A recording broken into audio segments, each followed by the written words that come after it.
In the name of Allah, the most gracious, the most merciful, to whom we all have to turn back. Honorable listeners and respectable audience, you know that we have started a series of linguistics. In linguistics, we commenced the chapter that is known as sociolinguistics. Sociolinguistics is the study of the relationship between language and society. Today, I'm going to teach you language maintenance. What is language maintenance? What is the importance of language maintenance? And what are some examples of language maintenance? Listeners and audience, language maintenance refers to the efforts which are made to preserve, protect, maintain, and continue those languages which are at risk due to dominant languages in a society.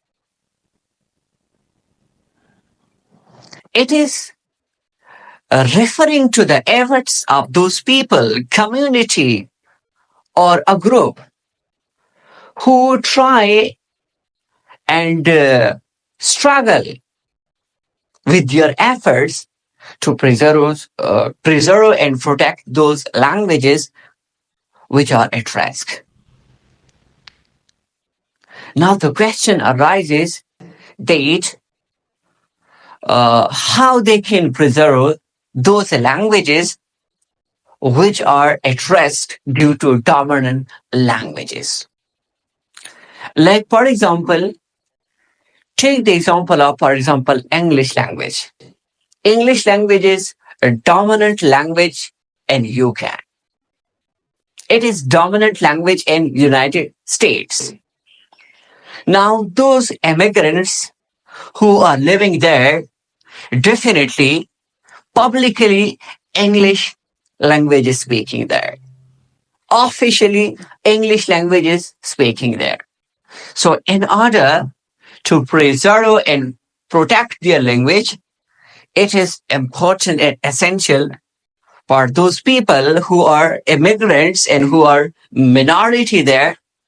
They should preserve their language and social setting with family members, with their children to speak and maintain, continue their speaking language.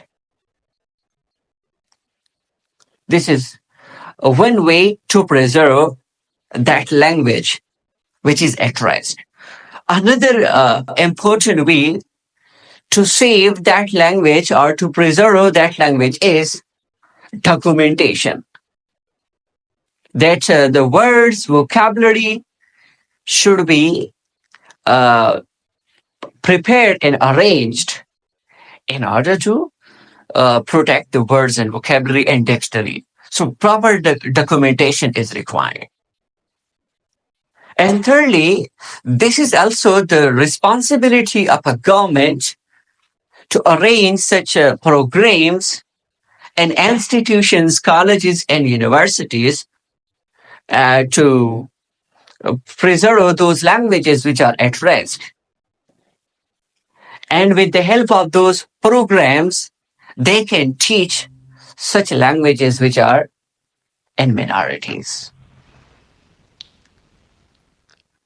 And now the question is that what are such languages which are at risk, but still efforts are made to maintain and preserve those languages? What are such languages? There are so many languages, but I'm just providing 3 examples of 3 languages which are at risk, but efforts are made to continue and preserve those languages. Take the example of Yuchi. Yuchi is a language which is spoken in America. Remember that Yuchi language has only 10 fluent speakers. It is not spoken officially, but it is spoken by a group of people to continue and preserve this language. Only 10 fluent speakers UG language has. Take the example of I know. It is spoken in Japan. In Japan, the public and official language is Japanese language in Japan. However, only 10 fluent speakers I know language has.